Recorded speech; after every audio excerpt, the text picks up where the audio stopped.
Η μάσκα από φύλλο χρυσού με το κράνος από χαλκό βρέθηκε στη Σύνδο.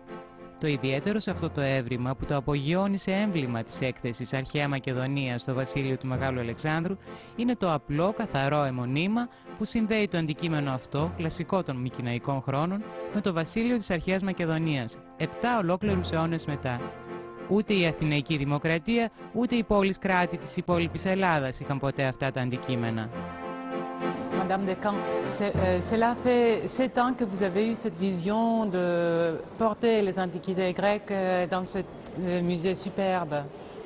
Oui, c'est un projet tellement considérable et qui demandait une telle collaboration entre nos deux pays qu'il fallait le mûrir à petits pas, siga siga, pour travailler ensemble, choisir les objets qui allaient le mieux illustrer notre propos, qui était de faire découvrir au public qui viendra voir l'exposition l'histoire de la Macédoine antique, en rapprochant des œuvres qui, pour une part, sont conservées au musée du Louvre, un tiers de l'exposition, et toutes les autres qui viennent de Grèce du Nord. Vous savez, c'est une belle aventure. Je dois dire, c'est une belle aventure qui a commencé il y a longtemps au musée du Louvre, avec ce souhait de Sophie Descamps, du département des antiquités grecques et romaines, de faire quelque chose sur la Grèce du Nord. Moi-même, je suis allé en Grèce du Nord, à Thessalonique, en 2005. Et c'est là que j'ai compris qu'il faut faire quelque chose, il faut montrer ces grandes découvertes archéologiques.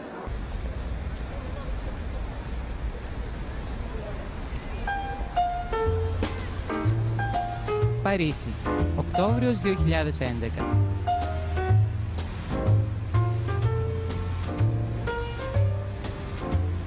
Η άρχουσα τάξη της σημερινής εποχής θαυμάζει η ίχνη του ελληνικού πολιτισμού. Όχι μόνο των βασιλέων, αλλά και των απλών πολιτών. Θεσσαλονίκη, Βεργίνα, Πέλα, Δίον, Καβάλα, Σέρες, Αμφίπολη, Εανή, Φλόρινα. Τόσα μουσεία δάνεισαν τους θησαυρούς τους και τους εμπιστεύτηκαν στο ωραιότερο, το σημαντικότερο μουσείο του κόσμου, το Λούβρο. Οι καρποί της μακεδονικής γης, μετά από ανασκαφές πολλών δεκαετιών, βρίσκονται σε ένα ζηλευτό περιβάλλον για 3 μήνες. Άνθρωποι από όλα τα μέρη της γης σειραίουν για να θαυμάσουν ό,τι εξαιρετικότερο έχει να δώσει ο ανθρώπινος πολιτισμός.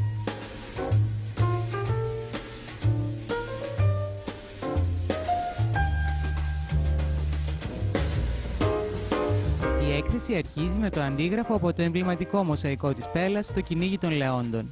Ανάμεσα στα περίπου 1000 εκθέματα, αυτό είναι και το μοναδικό που δεν αποτελεί πρωτότυπο για ευνόητους λόγους. Από τη Μικηναϊκή εποχή μέχρι τη Ρωμαϊκή, τα εκθέματα που παρουσιάζονται στο Λούβρο αναδεικνύουν τον πλούτο, τη φινέτσα και την υπεροχή της αρχαίας Μακεδονίας. Η έκθεση έχει χωριστεί σε 9 ενότητες, από την ανακάλυψη της αρχαίας Μακεδονίας στη στρατιά της Ανατολής, μέσα από το βασίλειο των Τιμενιδών, το παλάτι των Αιγών, την εκστρατεία του Μεγάλου Αλεξάνδρου, τη μακεδονική κοινωνία, η θρησκεία και ο θάνατος, οι Ενκαντάδας και οι γέννες του θρύλου του Αλεξάνδρου αποτελούν ξεχωριστά κεφάλαια.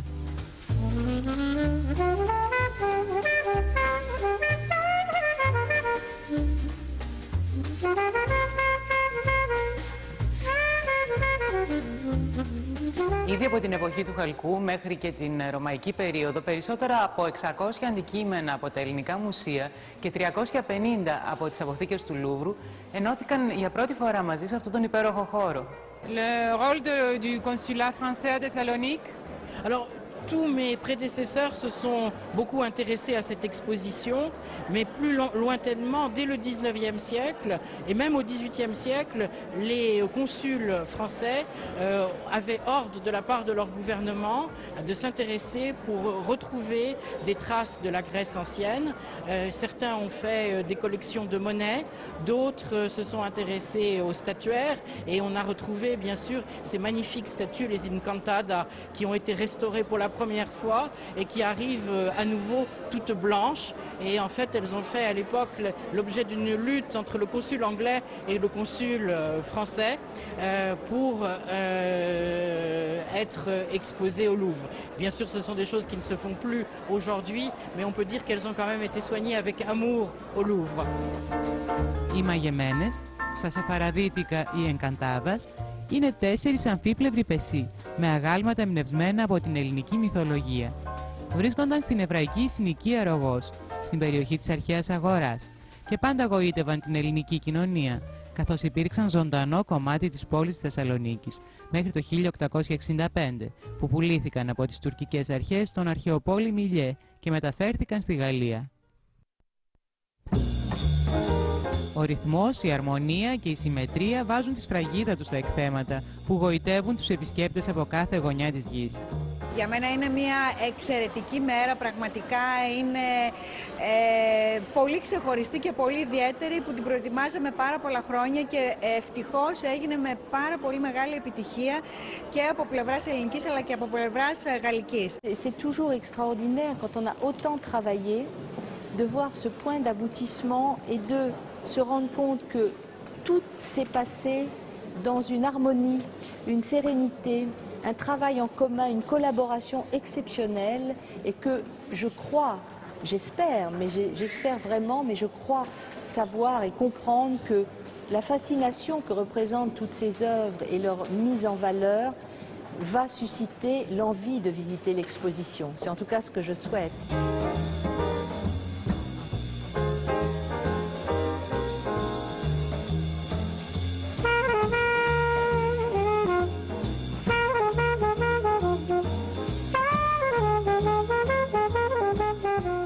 Εκτός από την ομορφιά που είναι αυταπόδεικτη, η έκθεση παρουσιάζει και μεγάλο επιστημονικό ενδιαφέρον, καθώς για πρώτη φορά ενώνονται σύνολα και ταυτοποιούνται μεγάλες ανεξάρτητες ομάδες τάφων. Ce qui est intéressant, c'est que le moment que les deux côtés se rejoignent, donc des objets qui étaient en partie en Grèce et en partie au Louvre, maintenant ça avance l'interprétation scientifique. Exactement, ça permet, chaque objet ou œuvre permet par ce rapprochement d'être mieux comprise. On a véritablement cet apport scientifique et cet autre regard parce que je dirais que cette exposition, avec toutes ces œuvres grecques qui sont venues de Grèce du Nord, permet de retrouver des contextes archéologiques, permet de retrouver la société de la Macédoine antique. Donc ce sont des dimensions très importantes par rapport à nos œuvres qui parfois au Louvre, évidemment, sont issues d'un contexte, mais sorties de leur contexte. Ici, on retrouve une autre dimension grâce à ce rapprochement. Ήταν πολύ δύσκολο να συντεθούν οι δύο συλλογές.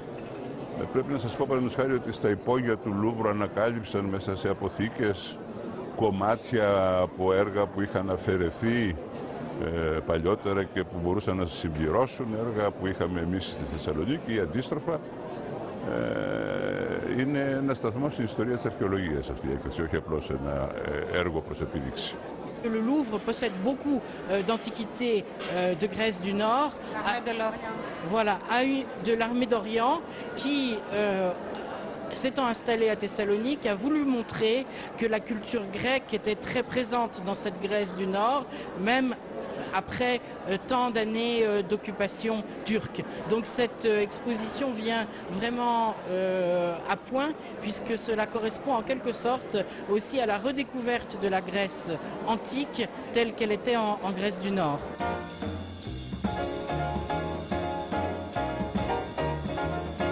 Εκτός από τα εντυπωσιακά εκθέματα που γνωρίζουμε από τα ελληνικά μουσεία, υπάρχουν και άλλα τα οποία για πρώτη φορά παρουσιάζονται στο κοινό, παρά το γεγονός ότι ανακαλύφθηκαν εδώ και έναν αιώνα. Η ιστορία είναι περιπετειώδης. Το 1917, με το πέρας του Πρώτου Παγκοσμίου Πολέμου, το ελληνικό δημόσιο συμφώνησε με τη Γαλλία και τη Μεγάλη Βρετανία να τους παραχωρήσει κατά το ίμιση τους θησαυρούς που οι χώρες αυτές κατάφεραν να ανακαλύψουν μέσω των αρχαιολόγων που εργάστηκαν σε διάφορους τόπους της Μακεδονίας. Πρόκειται για την περίφημη στρατιά της Ανατολής, που έφερε στο φως πολλά και αξιόλογα ευρήματα. Η μοίρα τους ήταν όμως να χωριστούν άσπλαχνα τα σύνολα στη μέση και να βυθιστούν στην ιστορική λίθη, καθώς το ίμιση που έμενε σε ελληνικό έδαφος συνήθως στερείτο των χαρακτηριστικών που θα του απέδιδαν μια πιο ασφαλή ταυτότητα, ενώ το υπόλοιπο μισό που βρισκόταν στις αποθήκες του Λούβρου βρισκόταν αποκομμένο από τη χώρα προέλευσής του, από τους χυμούς του πολιτισμού του. Η ευκαιρία λοιπόν της έκθεσης αυτής είναι και να προάγει την επιστημονική έρευνα, καθώς για πρώτη φορά ταυτοποιούνται από τους Έλληνες και Γάλλους αρχαιολόγους αντικείμενα που μέχρι χθες χαρακτηρίζονταν αγνώστου ταυτότητος. Γιατί Δήμαρχε, είναι μια μεγάλη μέρα για την πόλη μας, δεν είναι? Ναι, είναι μια πολύ μεγάλη μέρα και για την πόλη μας αλλά και για την Ελλάδα. Είναι η έκθεση έτσι όπως τουλάχιστον την είδαμε, είναι εκπληκτική. Είναι πιο ολοκληρωμένη η παρουσίαση αυτής της περίοδου, δεν νομίζω ότι μπορεί να γίνει εύκολα. L'extraordinaire aventure d'Alexandre a tellement compté pour l'humanité, mais aussi pour la Macédoine, puisqu'elle a fait connaître l'art macédonien, qu'elle a hellénisé le monde, et que nous vivons autant sur le souvenir de la Grèce antique que sur le souvenir de la Grèce hellénistique, et de la période hellénistique. Et cette période hellénistique, on la doit bien évidemment à Alexandre. Ce qui est formidable dans l'exposition d'aujourd'hui, c'est qu'on a à la fois les origines de l'aventure d'Alexandre avec le souvenir de Philippe et même du premier Alexandre, et puis on a aussi toute l'aventure de la civilisation civilisatrice d'Alexandre, et puis on a aussi l'héritage avec la manière de comprendre en quoi toute cette période nous aura marqué d'une manière très très intense. Vous savez que d'une certaine façon aussi c'est une vieille histoire pour le Louvre, puisque nous avons travaillé dans cette partie de la Grèce dès les années du Second Empire, les années 1850-1860, donc c'était à l'origine même une merveilleuse histoire franco-grecque. Et c'est ce que nous avons voulu renouveler en montrant notamment le travail très remarquable des archéologues grecs durant ces 30 dernières années. Et je dois dire, moi je connaissais les pièces du Louvre quand je suis allé en Grèce du Nord, mais j'ai découvert ces trésors au musée de Thessalonique et sur les musées de sites, et je me suis dit, mais à ce moment-là, il faut que ça vienne à Paris, il faut que ce soit montré à Paris, et donc c'est l'aboutissement, je dirais, d'un grand rêve, et je crois que institutionnellement, scientifiquement, ça a été une exposition admirablement conduite.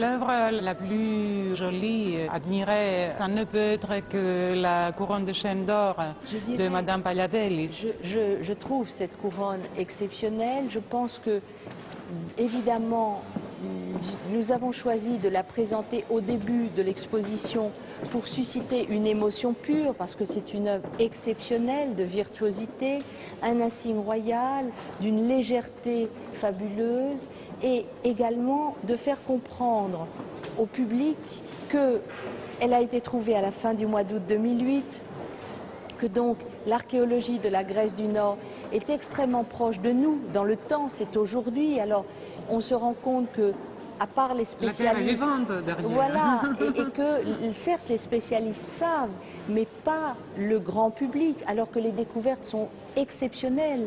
Et puis aussi le fait que Madame Chrysoula Paliadeli ait rapproché très vite cet ensevelissement avec les ossements d'un adolescent de ce texte de Justin, qui permet de comprendre qu'il s'agit vraisemblablement d'Héraclès, le fils d'Alexandre le Grand. C'est non seulement donc une découverte pour l'histoire de l'art antique, mais pour l'histoire tout court, parce que l'histoire doit se réécrire grâce à cette découverte fabuleuse.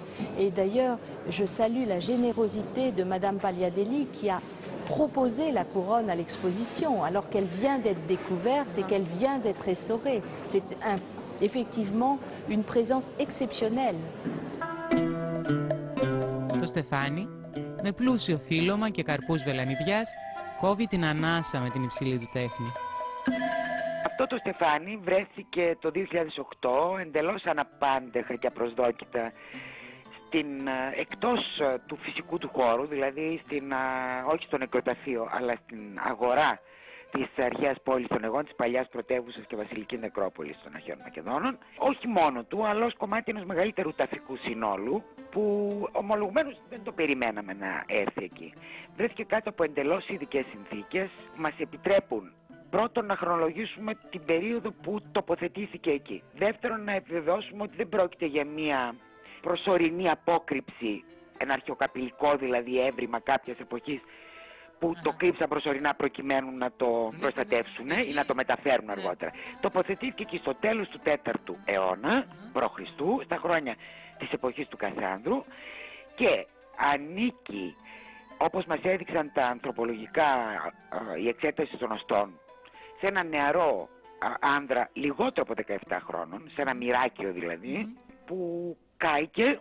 Τα οστά του μαζεύτηκαν με επιμέλεια, τυλίχτηκαν μάλλον σε ένα πολύτιμο πορφυρό ύφασμα, γιατί βρήκαμε και υπολείμματα από την πορφύρα, χρώμα από την πορφύρα, πορφυρένιο ύφασμα, και κομματάκια από κλωστές που θυμίζουν πάρα πολύ το χρυσοήφαντο ύφασμα που βρέθηκε σε μια από τις Λάρνακες των βασιλικών τάφων.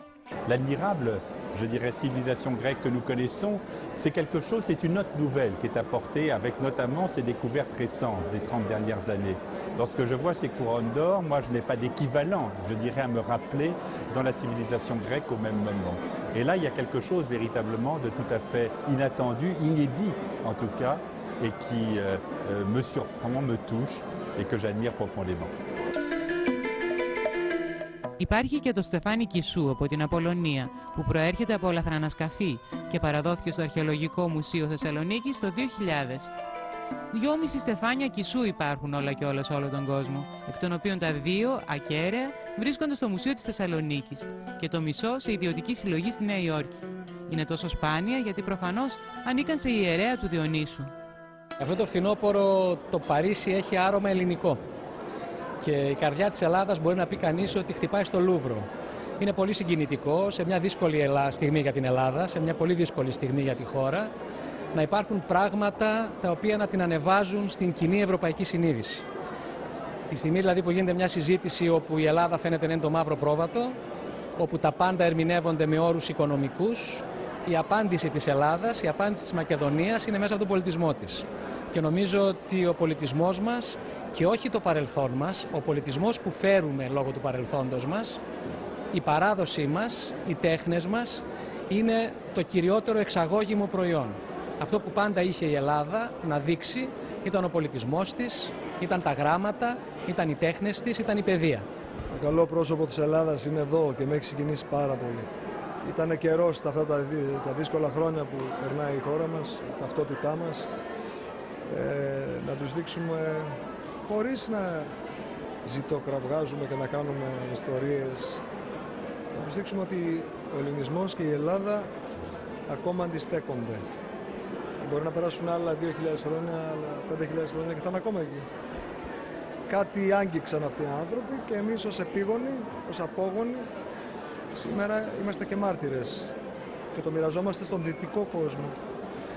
Μπαίνει στις πραγματικές διαστάσεις της λοιπόν η ελληνική ταυτότητα. Έτσι πρέπει. Νομίζω πρέπει να θυμηθούμε ότι αυτοί οι άνθρωποι οι περισσότεροι είναι ανώνυμοι.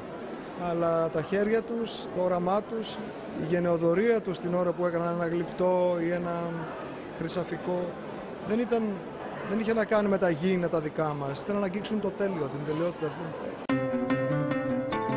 Η περίφημη Δέσποινα των Αιγών βρέθηκε σε τάφο των αρχαϊκών χρόνων, τον πρώιμο 5ο αιώνα π.Χ., με χρυσοπίκυλτη φορεσιά, κοσμήματα και παπούτσια.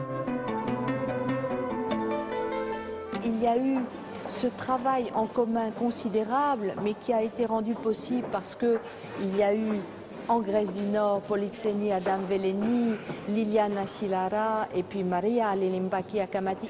C'est effectivement le fruit de beaucoup d'efforts et des efforts du côté grec et du côté français entre le musée du Louvre et le ministère de la Culture grec. C'est un projet de plusieurs années qui a mobilisé beaucoup de capacités intellectuelles, beaucoup aussi d'amour pour la culture grecque et beaucoup de volonté. Να σας πω ότι αυτή η ιστορία για μας το Δίον έχει ξεκινήσει εδώ και 2 χρόνια με τη συνεργασία που είχαμε τα 2 μουσεία του Δίου και του Λούβρου, γιατί θα ξέρετε το 2009 το καλοκαίρι φιλοξενήθηκαν έργα από το Μουσείο του Λούβρου στο Δίον που αφορούσαν το Μέγα Αλέξανδρο και έτσι υπήρξε αυτή η συνέχεια και η ικανοποίησή μας σήμερα να βρισκόμαστε στο Μουσείο του Λούβρου και να μπορούμε να δούμε και να θαυμάσουμε τα έργα τα δικά μας σε αυτόν εδώ τον χώρο, σε ένα από τα μεγαλύτερα μουσεία θα έλεγα του κόσμου. Πιστεύω ότι και εμείς ως Δήμος, αλλά και οι αρχαιολόγοι του Μουσείου του Δίου, αλλά και βέβαια πρέπει να τονίσω πάρα πολύ και την συμβολή του Γενικού Προξένου στη Θεσσαλονίκη του κυρίου Τιμονιέ, ο οποίος συνέβαλε να επέλθει αυτή η συνεργασία και σήμερα να βρισκόμαστε εδώ και να προβάλλουμε τη θησαυρή μας εδώ στην καρδιά, θα έλεγα, του μεγαλύτερου μουσείου του κόσμου του Λούβρου. Ο Αλέξανδρος Πάνας από την Μπέλα είναι από τα ωραιότερα μικρά πορτρέτα του Αλεξάνδρου, που τοποθετείται στα χρόνια της βασιλείας του και βρέθηκε σε σπίτι της Πέλας. Σύμφωνα με το γαλλικό τύπο, γύρω στα 2 εκατομμύρια ευρώ ανέρχεται το κόστος αυτής της γιγαντιαίας έκθεσης, μεγάλο μέρος του οποίου καλύφθηκε από χορηγίες των Ιδρυμάτων Νιάρχου, Μεντζελόπουλου και της Total.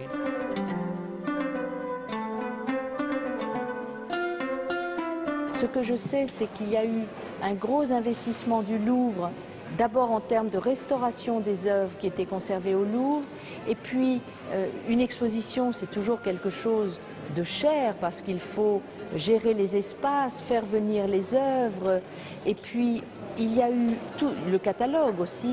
C'est une collaboration formidable entre le Louvre, le musée de Thessalonique, la commissaire française, les commissaires grecs, et c'est aussi une aventure de mécénat puisque la Fondation Narcos, la Fondation Menzopoulos et la Fondation Total ont participé à cette exposition permettant d'avoir des œuvres d'une qualité exceptionnelle, notamment les ouvrages d'orfèvrerie qui sont incroyables, ou les bijoux qui sont incroyables et qui sont d'ailleurs copiés depuis 2500 ans sans que moi je ne m'en sois rendu compte jusqu'à maintenant.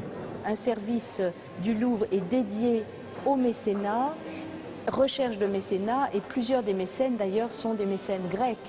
Il y a toute une collaboration aussi de ce côté-là avec le mécénat de la Fondation Niarchos, de la Fondation Kostopoulos, et puis le mécénat scientifique de la Fondation pour le monde hellénique qui a produit la restitution en 3 dimensions de la villa du Dionysos de Pella, qui permet au public de comprendre ce qu'était une grande maison proche des rois à Pella de la fin du IVe siècle, avec les salles de banquet, et aussi le mécénat de Madame Menzhelopoulos, qui est mi-grecque, mi-française, et donc une grande implication grecque aussi.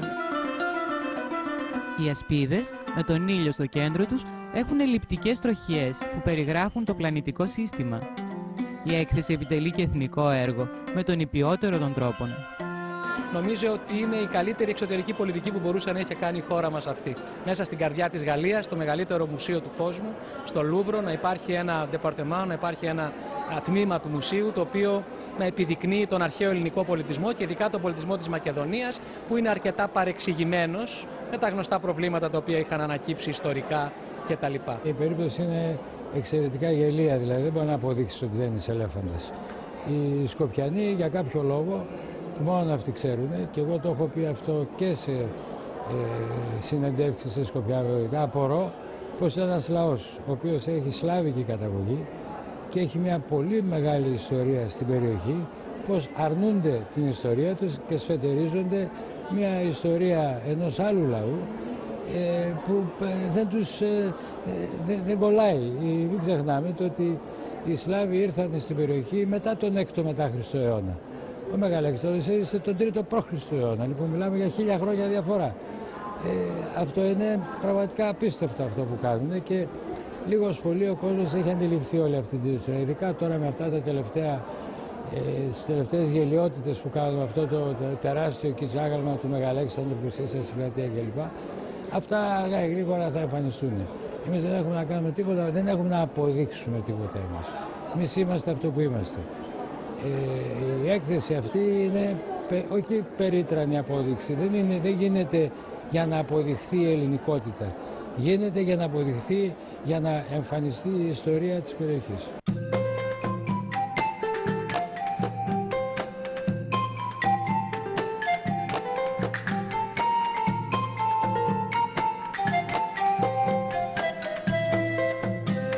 Οφείλω να τονίσω ότι συζητώντας με τον πρόεδρο του Μουσείου του Λούβρου συνεννοηθήκαμε ότι θα συναντηθούμε στην Αθήνα το επόμενο διάστημα προκειμένου να διερευνήσουμε τις δυνατότητες αυτή η έκθεση, η μοναδική έκθεση στο όλον της και όχι σε τμήματα να μπορέσει να παρουσιαστεί και σε άλλες μεγάλες πόλεις του κόσμου.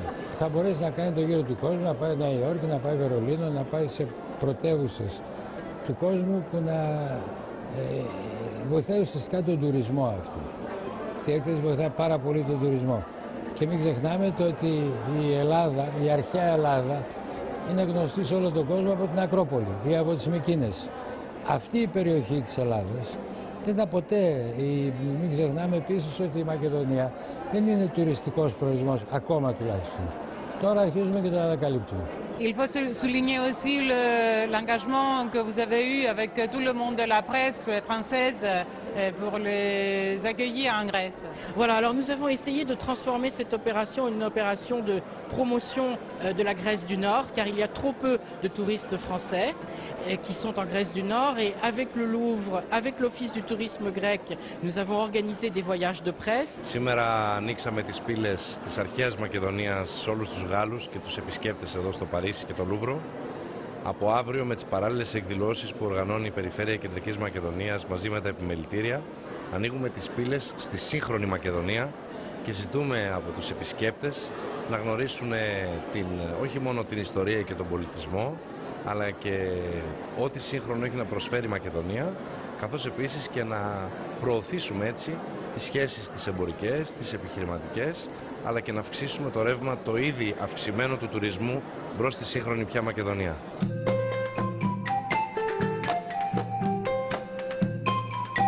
Μέσα από τις ανασκαφές των τελευταίων 30 χρόνων, μια ολόκληρη κοινωνία ζωντανεύει στο ομορφότερο μουσείο του κόσμου και γίνεται γνωστή στους επισκέπτες από όλα τα μέρη της γης.